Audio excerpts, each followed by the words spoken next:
Good afternoon, everybody. My name is Al Freedman. I'm honored to be here and appreciate being a dad who's included in your conversation. I am coming to you live from picturesque Westchester, Pennsylvania, and I'm really happy to be here on this really sunny day. I'm going to be talking with you today about living the life of a dad with a child with a rare disease. My son now is an adult. He's not a child, and I've been a rare dad, as you use that phrase, for 26 years now. So that's hence my title, 25 years of lessons learned. I'm going to be moving through a series of slides and telling you my son's story, in addition to adding some comments from the perspective of practicing psychologist. I am a practicing psychologist, and I work with many families who have kids and adults who have rare diseases and special needs. My practice has evolved over time in that direction for obvious reasons. So you'll be hearing from me both as a dad and as a professional with those shared experiences. This is my son, Jack, then and now. Jack was born in 1995 in Madison, Wisconsin, where I was finishing my doctorate in counseling psychology. Our first child, a healthy, happy 8.5-pound boy, and we were just so thrilled to be his parents. 6 months later, when we went to a pediatrician check-in appointment for no specific reason other than Jack was 6 months old, the doctor noticed that Jack was not rolling over, he wasn't sitting up, and he wasn't doing the things that most 6-month-old babies do. And so from that Friday, between that Friday when we went to the pediatrician and the following Tuesday, we went from having a normal, healthy 8.5-pound baby to having a 6-month-old diagnosed with an incurable neuromuscular disease called spinal muscular atrophy, or SMA. And 26 years later, I feel so lucky and so blessed that Jack's still here. And that's his photo on the right. And he's just as happy as he looks in both of these photographs. Because at the time, Election Day 1995, those of you who have kids with rare diseases, we never forget that day when our lives get kind of flipped upside down by news we didn't expect. Election Day 1995, we were educated about SMA and that Jack was affected by SMA. At the time, there were no treatments and no cures. There's still no cure. There are treatments. But at the time, we were told to expect to have Jack only another year, that most babies with this disease don't live past the age of 2. So we were obviously traumatized by having our lives flipped upside down so abruptly. And all these years later, I feel so lucky to share Jack with you in the photo on the right, and that he's still here and doing really well. But the initial experience of the diagnosis for families like ours and for dads like me is very traumatic, and the trauma is real and it can last. And I can tell you that from the perspective of a dad who experienced trauma of a diagnosis and from the perspective of a psychologist who helps families through this process and helps support families who experience this type of trauma. It's a very difficult and complicated experience. During that time, when Jack was diagnosed, I was waiting for something else bad to happen, like your mind plays tricks on you. I was driving in the right lane, 40 miles an hour on the highway, thinking I'd get in an accident. I was afraid to light the fireplace in the house, thinking I'd burn the house down. You imagine things that aren't happening, and a lot of families and a lot of parents will ask me, Dr. Al, is it normal that I have these symptoms? Is it normal that I don't eat and sleep right now? Is it normal that I'm crying all the time? And the answer is yes, it's normal. It's a normal reaction to a traumatic situation. It's very complicated. And this is a photograph. I don't have many photos of that time of my son because it wasn't a happy time. This is one of the few photos I have from the time of diagnosis. But as you can see, I'm much younger, but I'm washed out, exhausted, haven't slept a lot. This might be a week or two after diagnosis. But Jack himself has that smile on his face. He's happy to be in Dad's lap. You can see his hand turned a little bit. There were some signs as I look back at this photo that Jack wasn't developing normally, but he's happy as a clam, doesn't have a worry in the world. And just wants to move forward and have fun being Jack. So Jack was my first and still is my best teacher on how to be a dad in this situation, because he looked at me, counting on me to keep being his dad. And despite the grief I was feeling because I was expecting to lose him so soon, that wasn't what he was thinking about. He wanted to have fun. So he's been my guide ever since those early days of how to be a dad in such a complicated situation. The trauma is real though, and it's stressful. So what do you do when you are told you shouldn't have any hope? What do you do when the doctors tell you your baby's going to die? Where do you find hope? What I've learned in these 25 years is that if you hang around with other people who are hopeful, that those people help you, because hope breeds hope. I look to other families who've been in the same situation. I found hope from families who had lost their babies and look back at their babies' young lives in a positive way, proud of how they'd given their child the best life they could.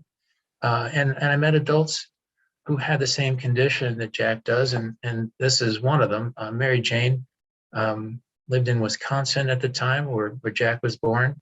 We visited with her after I read a letter she wrote to families in our newsletter, in our Cure SMA newsletter. And she told the story of her parents being told that she was not going to live past 2. And she said, when I was 2, they told my parents I'd live till 5. And when I was 5, they told them I'd live till 10. And my dad just waited for me to die. I know it's hard. She wrote in this letter to us newly diagnosed families, but don't do what my dad did. He's been gone for 20 years and I'm 51 and I have a partner, I have a job, and I have a productive life. So have hope for your child, regardless of what the prognosis is, because you just don't know. She really inspired me when I read that letter, and we made contact with her and visited her. Jack was not as excited about it as I was that day. At the end of the day, he was pretty tired and ready to go. But she showed us her apartment and how she lived her life. And she was a wonderful role model who lived to about 60. And I'll always be grateful for her presence and the hope she gave me. Hopeful people breed hope. And June did that for us. Third lesson I've learned is that our families really matter. We need our families when we find ourselves in a situation that is so challenging. And as much as we want to do things ourselves and be independent, we need help from others and we need support from our family. And I'm very blessed to have a very supportive family. And that Jack, as you can see in the middle of the photograph, that kind of symbolizes how the family responds to Jack. He's right at the center of the action and he feels it, and he feels everybody's support. On the left, in the photograph with me is my daughter, Kara. We adopted Kara as an infant from Korea at the age of 4 months, as Jack had a recessive gene disorder.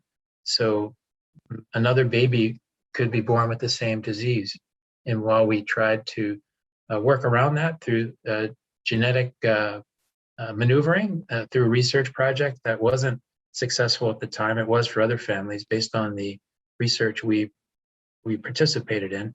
And then we adopted Kara, who was not a consolation prize. And she's now 21 and finishing her 3rd year of college, and a wonderful, wonderful sister and a wonderful daughter. And my parents are on above where Kara is. My dad, 91 now, still taking tennis lessons, and my mom's 86, and my brother's right there above Jack. So my cousins, uncles, aunts, family, all supportive, all wonderful. Family really matters. We need to stick with our families, even when we find ourselves in situations where we can feel isolated. We want to accept our family's help and use it, and take their positive energy and teach them how to be with Jack. And they jumped at the opportunity when they were helped to know how. And so there are some challenges in helping people who aren't familiar with these kinds of medical conditions to get comfortable with them, but by giving them the signal that we love Jack just the same way we would without a rare disease, they jump right in and we're very lucky.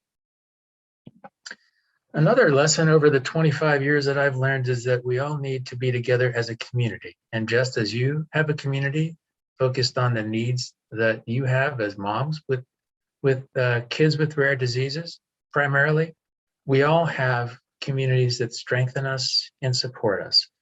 We have local communities, we have worship communities, we have work communities, we have our rare disease communities. And in our case, the spinal muscular atrophy community is very, very strong. And I've been so blessed to not only receive support and strength from this community, but to provide support to the community in my role as a child and family psychologist.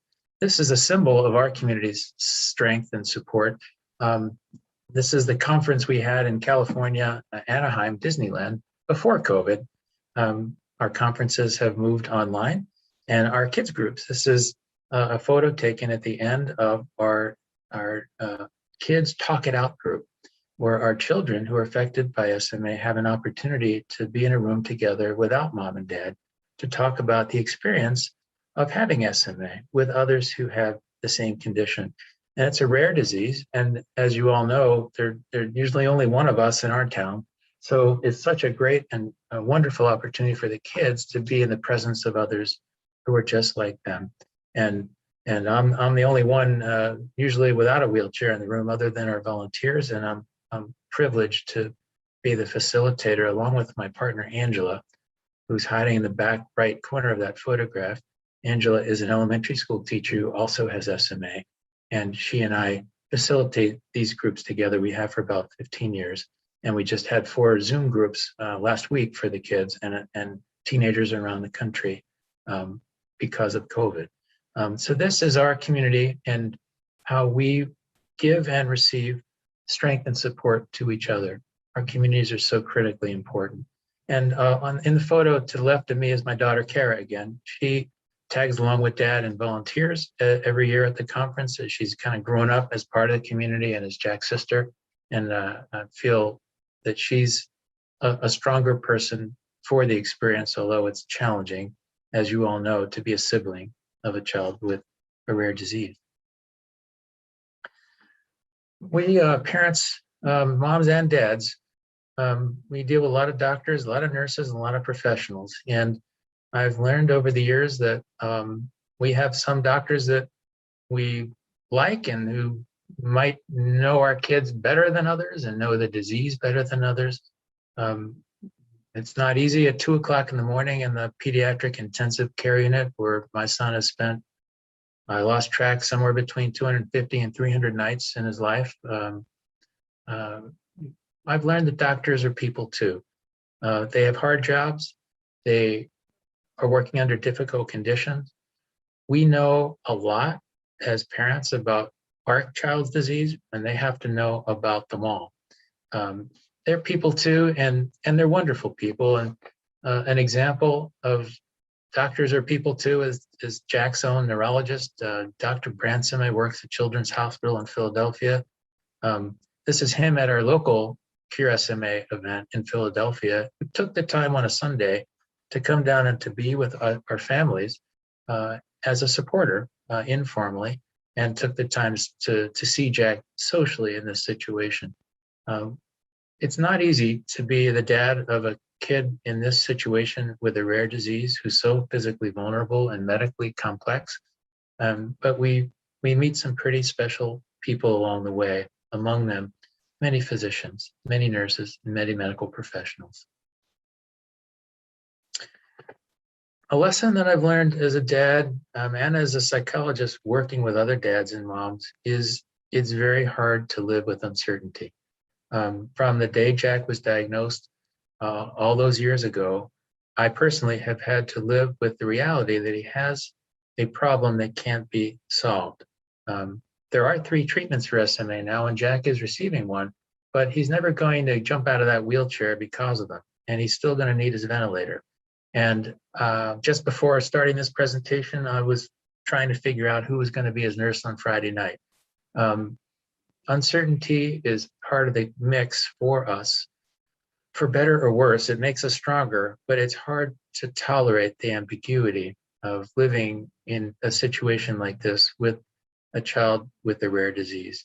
In so many ways, it's hard to do it. We get practice at it. I'd say after 25 years, I'm better at living with uncertainty. I know in my heart that Jack might live another day or he might live another 25 years. I'm never going to know that. But I've gotten the hang of the uncertainty a little differently than I did in those early days, in those early weeks when I was traumatized.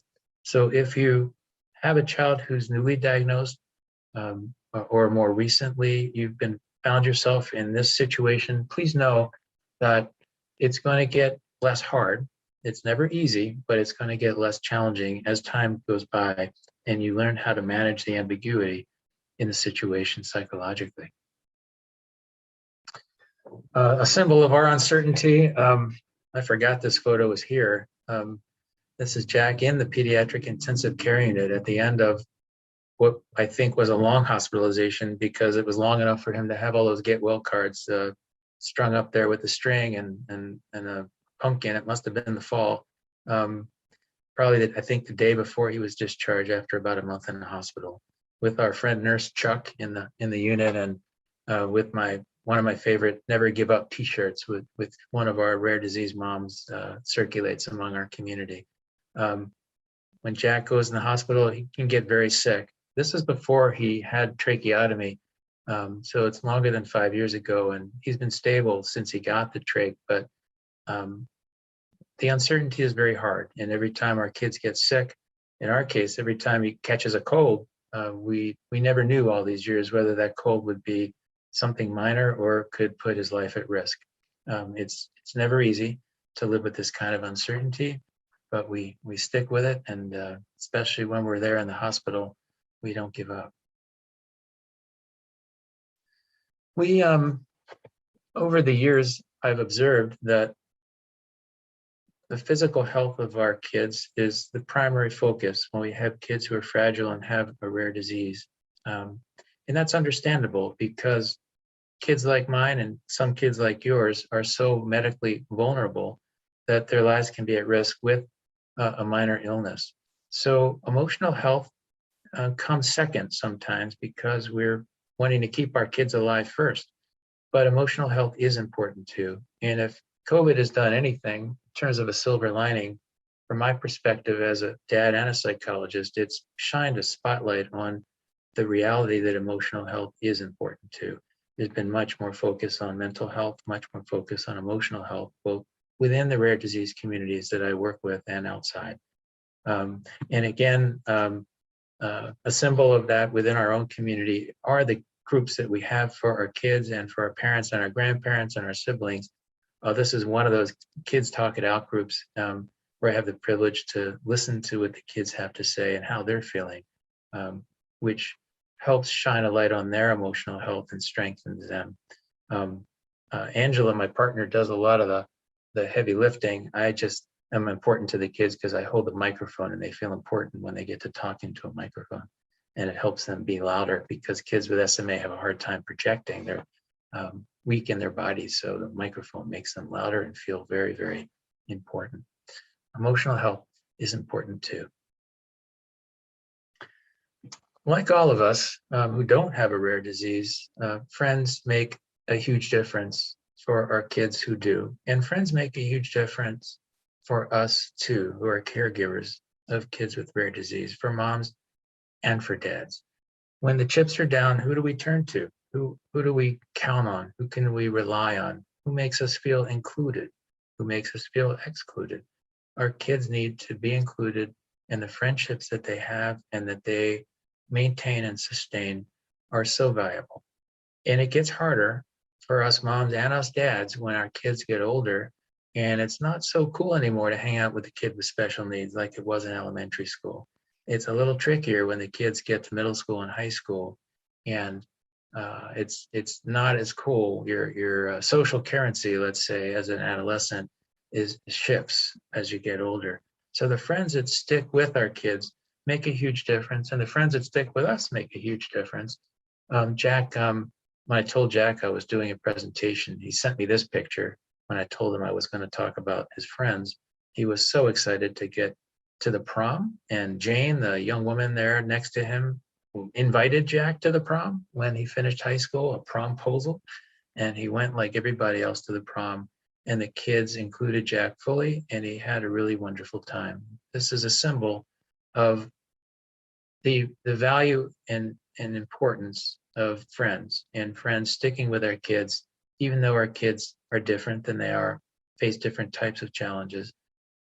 These kids were wonderful to Jack all the way through school and continue to be.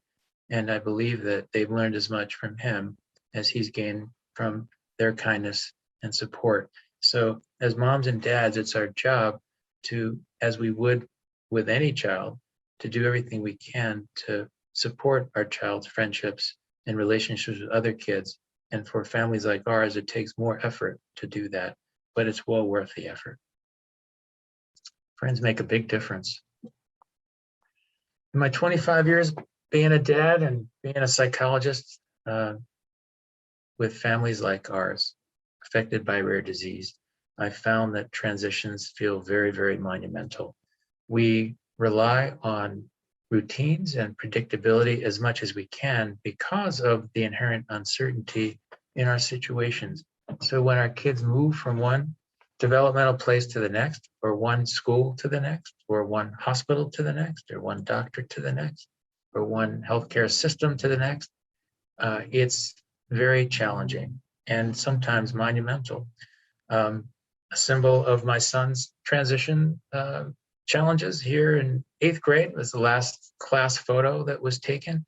Again, in the center of the action, happy, his friends are fully inclusive of him, but that's grade 8.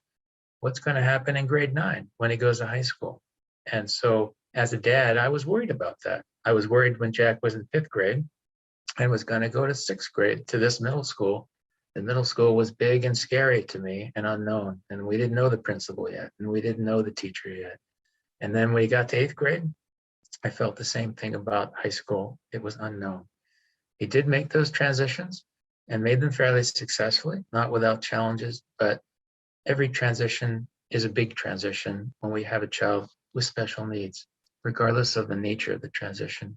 It's bigger than it is for everybody else. And I can tell you from working with everybody else too, families that don't have rare disease that go in high school is a big deal. So whatever's a big deal for them is a big deal times 10 for those of us with these challenges. Transitions are big. As I said, they told us when my son was diagnosed that he'd live till 2 if we were lucky. And if there's anything I've learned, lessons from my son, is that anything is possible. Not only did Jack live past 2, he's 26 and he has 2 part-time jobs and he has 3,000 Facebook friends, and he can't use a computer mouse. He doesn't have the strength, but he can type 20 words a minute with a camera that tracks his eye movements. His left eye is the mouse. I've seen so many things that I never imagined were possible. And as a dad of a kid with a rare disease, and for all you moms out there with kids with rare disease, it's important for us to stick with the idea that anything is possible, because we're told early on about all the things that would be impossible. We're told all the things that our kids won't be able to do, all the problems they'll have, all the struggles they'll have, and that their life will be limited in terms of quality and length. We have to do our best to focus on what we think might be possible, because we never know. We never know. This is my anything is possible picture for today. I've got a few that I use to demonstrate this concept. Up the road from where I'm sitting is an old Quaker school called Westtown School. It's 200 and some years old.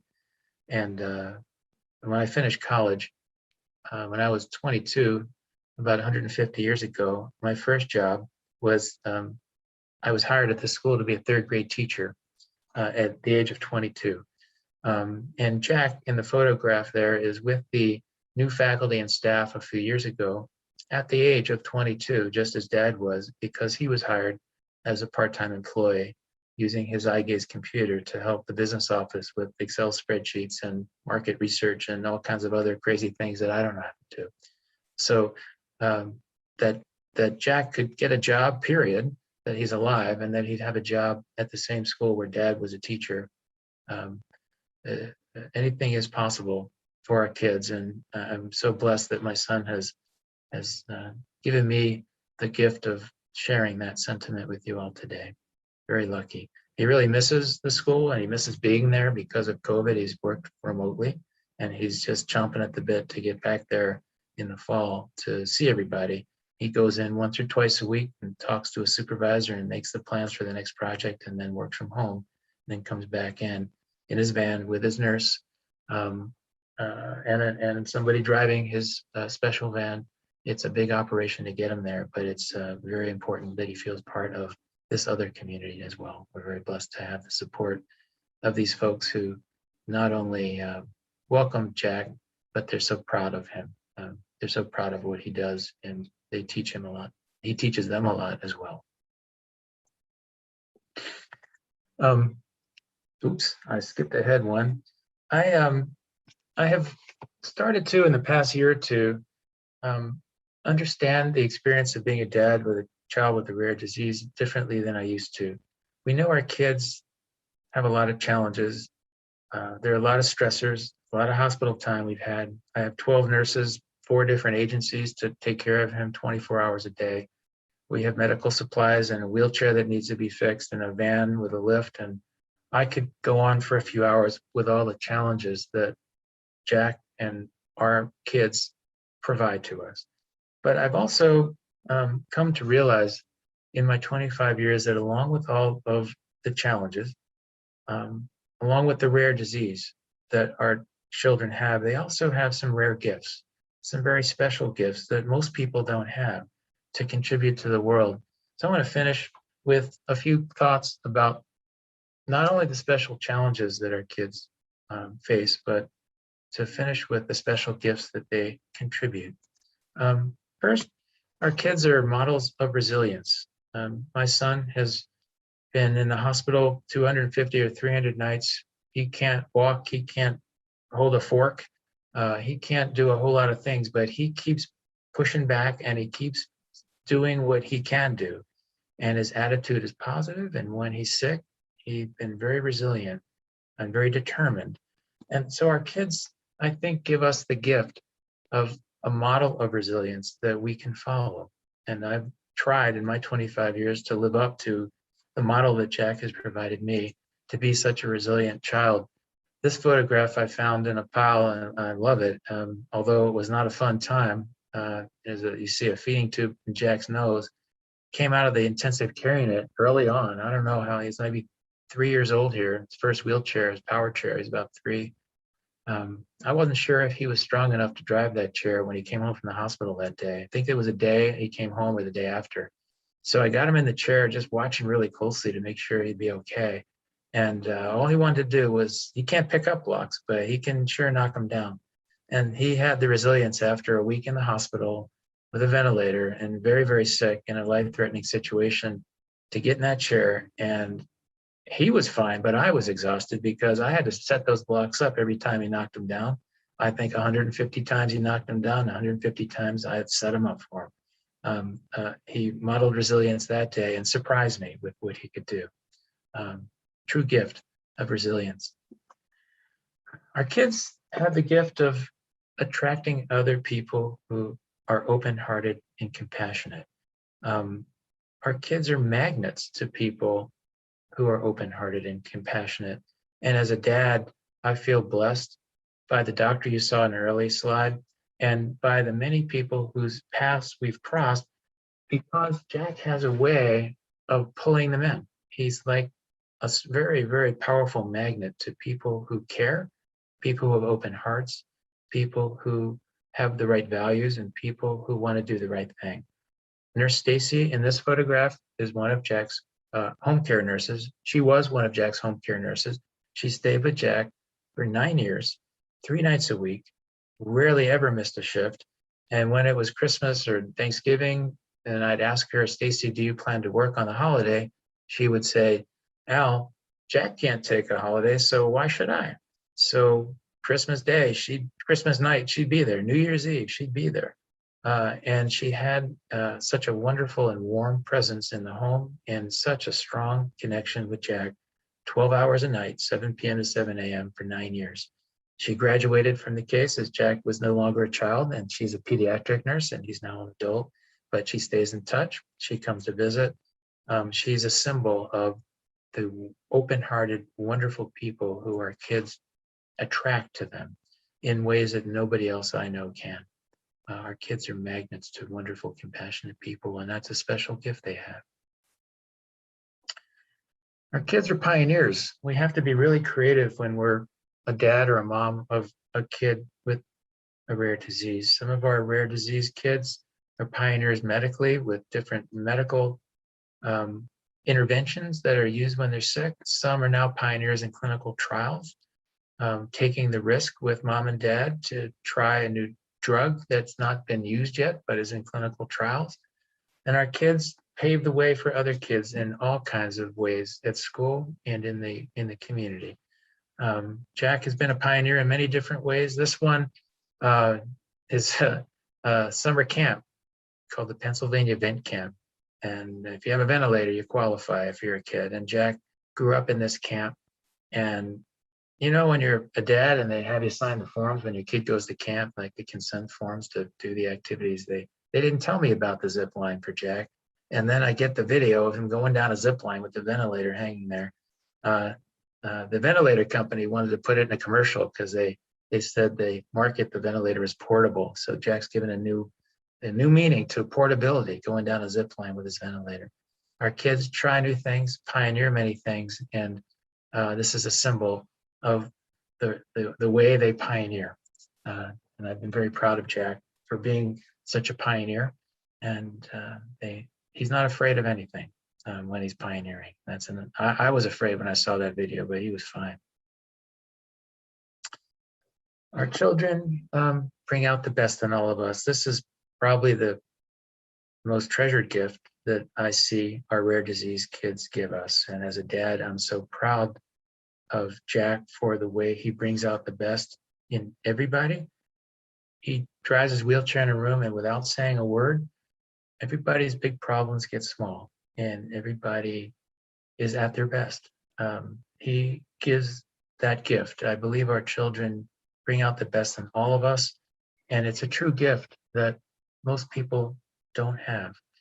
So my sense is that our rare disease kids, they need a lot of unusual care. They need a lot of rare, unusual, high level of care in order to bring these very special gifts they have to the world. They need to be cared for in a very special way in order to be here to give these very special gifts. And as Jack's dad, I feel very, very, very fortunate to have him. And I feel that he's brought out the best in me as a dad. I feel I'm a better person, I'm a better dad, and I'm a better practitioner because of the experience. Do I wish Jack had a rare disease? No. I wouldn't wish a rare disease like this on any child or any family, but I'm so blessed to have him 25 years later. He's taught me so much, and he's brought out the best in me as a dad. I appreciate the opportunity to share my son's story with you and a few anecdotes and a few comments about my experience of lessons learned over these 25 years. And I'd be happy to answer questions and have a conversation with those of you who are here live right now. And I thank you, Crystal and Paige, for inviting me to participate today and to support your organization and the rare moms who are part of the program today. Thanks, Al. That was really great. I always feel inspired and happy to hear stories like these and from such wise people like yourself. So thank you very much for sharing. And if anybody has any questions or just wants to comment or just talk, we have the space for it now.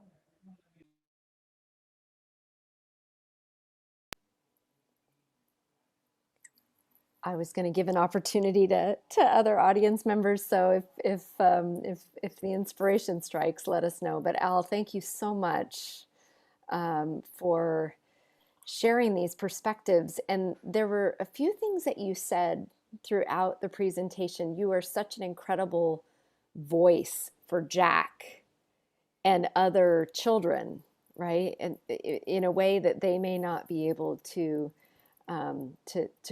share and bring their perspective to the world. And I wondered, as you were talking about, those moments like the 250 to 300 nights in the ICU, right? That really struck me because as Jack was going through that experience, so too were you as the parent. And as those most difficult moments, what did you do?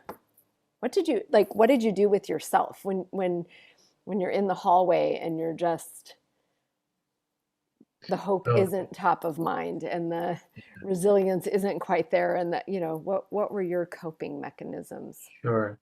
Well, first I want to comment on being a voice for our children, and you are too, Crystal. Um, I, Ironically, I was in an elevator in that hospital when Jack was in the PICU once, and a member of the clergy was there. It was Christmas to visit another patient. And he asked me if I was a member of the clergy. And I said, no, I'm a dad, and my son is in the same unit as the child you're about to visit. Thank you for coming on Christmas. And I showed him a picture of Jack on my phone, and he looked at it, and he paused, and he said, oh, he said, Jack's the minister, you're the messenger. And I thought that I've always remembered that.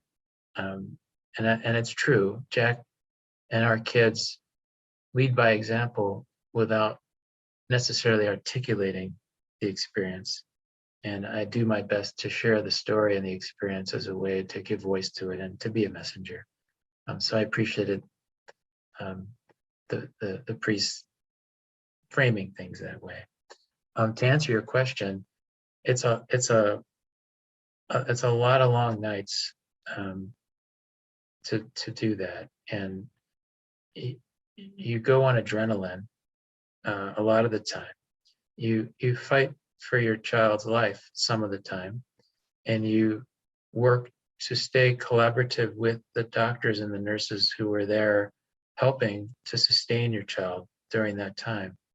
And Jack's mom and I took turns during those 350 nights, 24 hours in, 24 hours out, and then took care of our daughter, whoever was out. So you have to get enough sleep, you have to eat enough food, you have to take a shower, you have to do your job some of the time. And it is really, really hard to do all those things. But you watch your child push through something so challenging, and Jack would inspire me to keep pushing because he was pushing. And because I knew a lot about Jack and his care, and during those long nights, I also used some of my energy to share what I knew with the nurses and the doctors, and to be a messenger and a conduit to the care team, because they change shifts every 12 hours. We change shifts every 24. So you do the best you can to take care of yourself. I communicated with people outside the hospital, friends and family, and others who knew Jack. I sent messages out, and sometimes Jack did too, to let people know how he was doing. And then Jack would receive a lot of responses, like all those get well cards you saw hanging in the room. Jack himself would, when he got a little older, that eye gaze computer we'd set up in the hospital. And even when he was intubated, before he had the trachea, when he couldn't talk, couldn't make a sound, if we had the camera aiming at his eye, he could type. And he would type how he was feeling to the doctors and nurses. So he directed his care. He would type posts on Facebook about how he was doing. I caught him at night in the dark one night talking to 3 different girls on Facebook Messenger at the same time, like when he was like 14. At 10 o'clock at night, I didn't know how it worked, and he was like socializing while he had a tube in his throat. So I watched how he handled the situation, and I followed his lead. And so he brought us some hope, he brought us some laughs, and he brought people together in support of his care. I guess that's the best way to explain how I survived those long nights, because you don't get a lot of sleep when machines are beeping and you see your son's vital signs, and sometimes he's breathing well and sometimes not. And what are the ventilator pressures, and what are the volumes, and what are the saturations, and what's the heart rate? And I'm not a doctor, but you learn a lot about what you need to be watching out for. So you do the best you can, and then you get to that day, hopefully, when you're able to leave. And that was the photograph of living with uncertainty when we were at the nurse the day before discharge. It's like a triumph every time you get out of there. So I hope that answers your question, Crystal, but you're bringing me back. I've been lucky. Jack's been lucky, I think 5 or 6 years since we've been there in the hospital. The only other times we're there, Jack likes to socialize by going to the intensive care unit to visit his nurse and doctor friends. To him, they're extended family.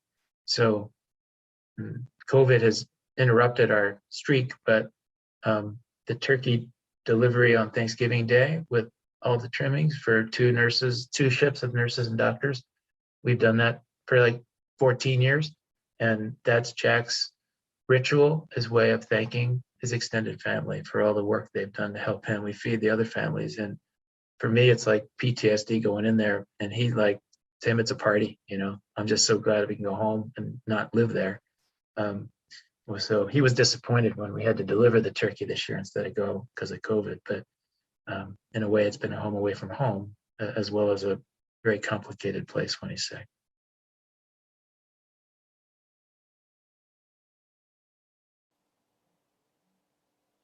Thank you, Al.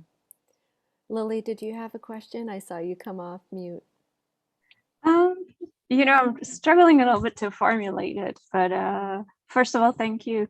I still have goosebumps from listening to your story, probably because some of your early experiences are, so relatable. My daughter has a different rare disease, but, the 6-month mark was also very significant for us. And I feel like hearing the lessons you've learned gives me hope that, maybe someday we'll get there too. And I think for me, what I was interested in, you said family matters, and sometimes it's so easy to almost have the hyper focus on my daughter that you forget to nurture relationships with other people in the family. And I was wondering, as a dad, if you have any thoughts or any pointers on that subject. Sure. I worry about my daughter, and always have, because she's grown up in this medical circus, 5 years younger. She literally learned how to walk when she came from Korea, climbing up the side of Jack's wheelchair. And she's seen him taken to the hospital in an ambulance, and she's seen mom and dad deal with the PICU. And mom and dad are divorced. So we didn't maintain our marriage through all this for many reasons I won't get into here. But I think you're right, Lily. It's a challenge. And because we don't have a choice sometimes about taking care of our kids. They need us with them sometimes 100% of the time. We don't have a choice about that. We have to do everything we can to squeeze out time to maintain the other relationships with other family members within the house and outside the house. And in terms of my daughter, I do everything I can to give her time away from Jack, as well as with Jack, and one-on-one time with Dad. She's 21 now. She's a young adult, but it's still very important because Jack takes up a lot of physical and psychological space in the home. And with 12 nurses in and out every 12 hours and medical supplies delivered, and it's a constant circus of people in and out of the house, which you may be able to relate to, Lily. My daughter feels like her space is invaded much of the time. So to create space for our other kids and to create space for our relationships with the family is a great, great challenge. But if we're aware of that and we are intentional about getting the time to maintain those relationships, even if it's a shorter amount of time, I find myself with my daughter and with the families I work with, a short amount of time matters a lot. It can go a long way. If it's quality, positive time, it doesn't have to be long. So that's a short answer to a very complicated question, and a great question. That's a whole nother session or two. Thank you for the Thank question, you. Lily. Thanks for coming on here today. And one other thing I want to say to you is that you reminded me of something I didn't include, which is a lesson I've learned is that we parents, caregivers in the rare disease community, we need support, especially in the beginning. And I received a lot of really important support from the woman you saw in the picture with Jack, who has SMA, and so many other people. And I almost feel an obligation to return that. And I remember saying to people early on, thank you so much. You know, you're a perfect stranger and you just spent an hour with me on the phone, like a month after his diagnosis. How can I ever repay you? And they would say, it's okay. People did that for me, and you'll do that for somebody else. So this is one of the ways I pass it on, these lessons learned, to repay the people who were there for me early on when I was so scared and so vulnerable. So I appreciate, Lily, that what I've shared today helps you, and you'll be helping someone else too. It may not be tomorrow, but it'll happen. I sure will try. Thank you. Thank you. I love the pay it forward, and that must come with perspective. And you even mentioned having this PTSD response, you know, when you go into an environment. And we've talked a lot in our community about how it's almost not a PTSD response, it's a CTSD response. It's chronic trauma, right? Because you never sort of get past it and move on. It's just sort of tapping that again and again. And so then maybe there's some rituals or some daily practices or daily sort of thoughts around self-care that you could, self-care, wellness, really just looking internally as a caregiver that you could share. Sure, I agree. I concur with the CTSD concept. A C could stand for current. It could stand for chronic. Might be a few other C's there, but I agree with it's not necessarily post. It's post for me in the sense of I haven't been in that hospital unit for 5 years, so I feel lucky that way. But I might be there tomorrow, you know. So, but I get it. It's chronic. We all, Crystal, with or without a rare disease in the family. Your question is relevant to the whole universe, not just us, but especially us. And there are many types of self-care practices that I do for myself and that I help others to do as a psychologist. Any time we can get, if we can, it's not easy. In some of our situations, when we wake up in the morning, if the first thing we do isn't jump right in to the stressful world that we live in, taking care of a child with a rare disease, if we can take even 5 minutes for ourselves, even 5 minutes to read, to breathe, to meditate, I have a book of meditation, brief, half a page, one for each day. It grounds me for even a minute or 2 minutes, if that's all I have. And if I have more than that, I put on my running shoes and I go outside and I run for 5 miles. I exercise and I get fresh air, or I take a walk. Anything that works for us. We're all different, but the old saying is, if you don't take care of yourself, you can't take care of other people. So there are many, many different types of wellness practices that can be employed. Too many to go into right now, but my response to your questions is, Crystal, it's important that we as dads and as moms choose what works for us and get it into our routines so that it becomes part of the fabric of our day, alongside all the challenges. This is how we put fuel in our tanks, knowing that we're going to need to use a lot of fuel. And if we get fuel into our tanks, we're going to get better miles per gallon when we're drained. We know that the challenges associated with caring for my son and Lily's daughter and others are significant. So we've got to fuel up. We need to eat well, we need to sleep well, and we need to, I'd say, if anything, start the day with something nourishing, however you can. And for all of us, it's different. I'm happy to get more into that in more depth. And I know you have other wonderful practitioners. I've read and heard of some of your programs who help teach your moms how to do this and examples of what to do. They're wonderful. And I'd be happy to add to that, although I think you've got a pretty good collection of people and practices already being shared. But I think for dads who sometimes are a little less likely to do this by nature and in a routine, it's just as important in a different way. That is so perfect, Al. And you know, we've spent a lot of time talking to our mothers in our community, and one of the things that we hear is, I just want to hear stories of other families that are going through an experience like this. And that's what you provided today. There's such a relief in hearing that that you can live through these experiences and not just survive them, but actually thrive amidst them. And so you've provided that perspective. And I think you said at one point, it's hard to live with uncertainty. Just hearing and bearing witness to your story is it's such a relief.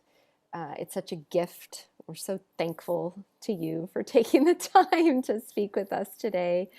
You know, I just look forward to watching the replay and connecting with others in our community to hear their feedback. So many of our moms are watching in the middle of the night because that's the only time that they can carve out for themselves. Right. So that's why we record these sessions. So I just really want to say thank you. Really, really appreciate your time today. You're very welcome. And thank you for the honor of participating and supporting your community, Crystal. It's good for me too to do this. It's therapeutic for Dr. Al to do this as well, to share my son's story. It feels good to do that, to celebrate Jack and to pass on what I've learned from him and from so many other parents who came before me. So thank you. I'm more than happy to help any way I can, and I appreciate you taking the time to include me.